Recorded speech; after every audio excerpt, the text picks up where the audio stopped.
안녕하세요. 오브제성형외과 구독자 여러분, 신종인 원장입니다. 오늘은 이마거상에 대한 A부터 Z, 처음부터 끝 모든 내용에 대해서 한번 집중 탐구해 볼 테니까 저를 한번 따라와 보시죠. 시작합니다. 요즘에는 이마거상 하면 그냥 바로 떠오르는 것이 내시경, 이렇게 떠오르고 있습니다. 내시경을 이용해서 이마를 거상한다는 얘기인데요. 이 내용을 알기 전에 먼저 간단하게 그 전에 어떤 수술을 했던가를 살짝 먼저 말씀드리려고 합니다. 왜냐면 내시경을 이용한다는 거는 크게 절개를 하고 싶은데 크게 절개하는 거를 피해서 조그만 구멍을 통해서 내시경을 넣는다는 거거든요.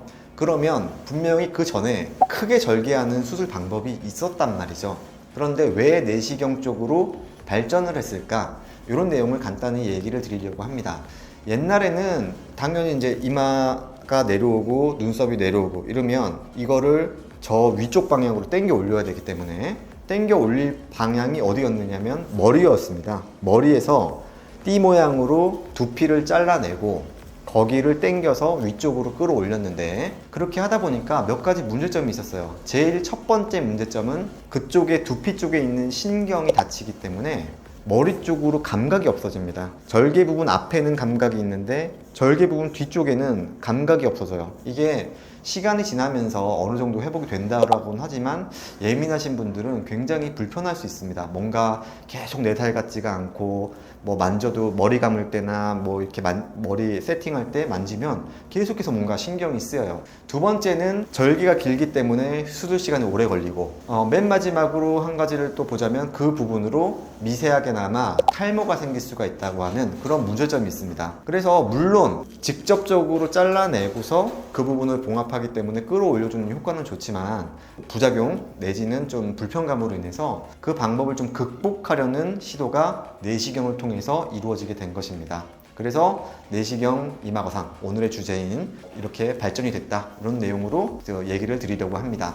이마를 절개를 하지 않고 그러면 내시경을 한다, 이럴 때는 그러면 절개를 과연 안 하느냐? 절개를 하기는 합니다. 그런데 긴 선으로 절개를 한다라기보다는 한 1.5cm, 2cm 되는 구멍을 내는 정도의 조그만 절개들을 하게 됩니다. 보통은 가장 기본, 흔히들 사용하는 방법은 전두부 위쪽에 3군데, 측두부 쪽에 양쪽에 한 군데씩 해서 5군데 정도의 절개를 하게 되고요. 그쪽 부분도 신경을 다치지 않도록 하기 위해서 보통 전두부 쪽에 있는 절개는 세로 방향으로 절개를 해서 신경이 주행하는 방향을 따라서 절개를 하기 때문에 신경 손상 가능성이 거의 없다라고 보여지고 있습니다. 거기에다가 내시경을 집어넣어서 두피 쪽에서부터 길다란 그 기구들을 집어넣어서 두피에서 눈썹 있는 쪽까지 접근을 합니다. 그래서 눈썹 있는 부분에 신경을 보존을 하면서 그 눈썹이 붙어 있는 이 뼈 부분을 하나하나 다 세심하게 박리를 하게 됩니다.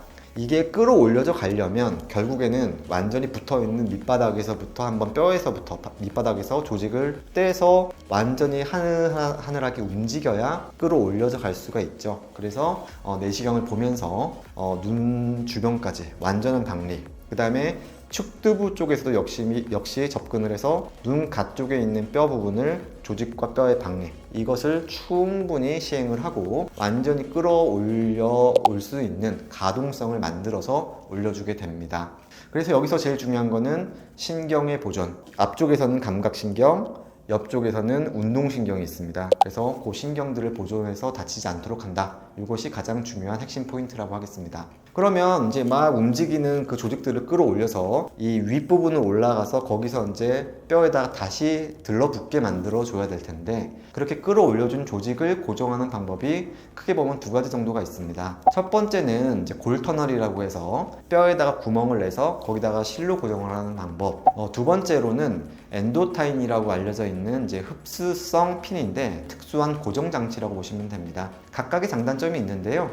이것은 뭐 어느 선생님들마다의 그 자기 손에 익은 것을 하시는 것이기 때문에 어느 방법이 꼭 좋다, 어느 방법이 꼭 안 좋다, 이렇게 딱 이분법적으로 얘기하기는 좀 어렵습니다. 그래서 저는 골터널도 쓰고 엔도타인도 쓰고 2가지 다 쓰고 있는데, 요즘에는 오히려 엔도타인을 좀 많이 쓰고 있는 것 같아요. 엔도타인을 이제 사용을 했을 때 뭐 좀 걱정을 하셨던 부분들이나 문제점이 됐던 것들은 탈모가 있거든요. 그러니까 엔도타인 있는 부분에 조직이 걸리면서 그게 압력을 많이 받으면 그 주변 부분으로 탈모가 생긴다, 이런 것들 때문에 이제 좀 엔도타인을 쓰면 안 된다, 이런 얘기들을 많이 하셨는데, 그 엔도타인이 무조건 탈모가 오는 게 아니라 핀이 고정되는 위치만 잘 잡아주면 탈모는 충분히 피할 수가 있고요. 그런 반면에 시간은 훨씬 더 간편하고 짧기 때문에 좀 더 이제 환자분들의 수술 시간을 짧게 하고 이런 것들이 회복에는 또 도움이 되거든요. 그래서 그런 것들을 감안했을 때는 엔도타인 또 장점도 있기 때문에 저는 요즘 엔도타인도 굉장히 많이 이용을 하는 것 같습니다. 이런 수술은 오히려 이제 뭐 이런 내용을 간단하게 얘기를 드렸고, 환자분들이 이제 많이 물어보시는 거는 그러면 회복은 어떻게 되나요? 이제 이런 것들을 많이 물어보시는데,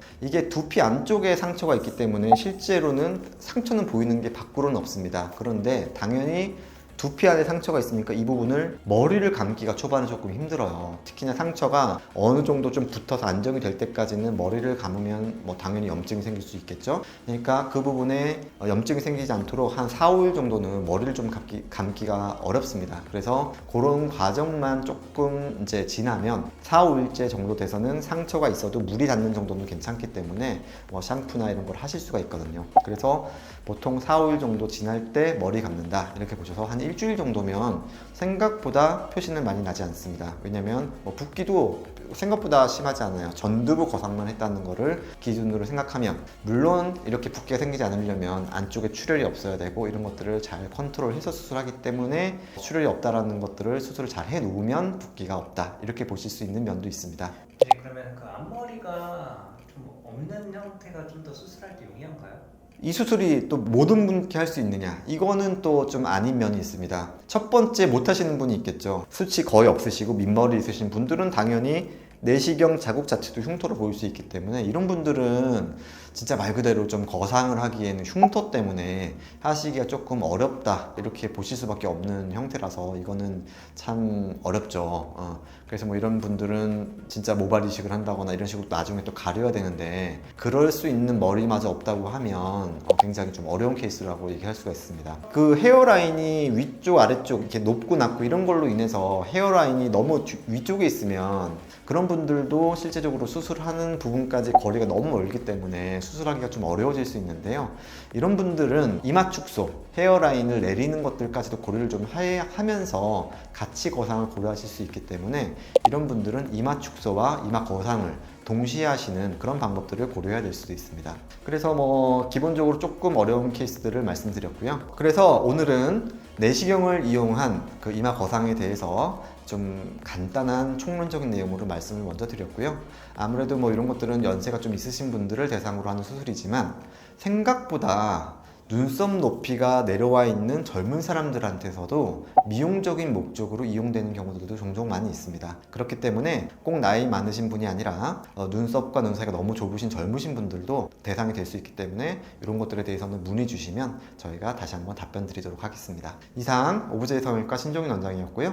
좋아요, 구독 부탁드리겠습니다. 끝까지 시청해 주셔서 감사합니다. 안녕.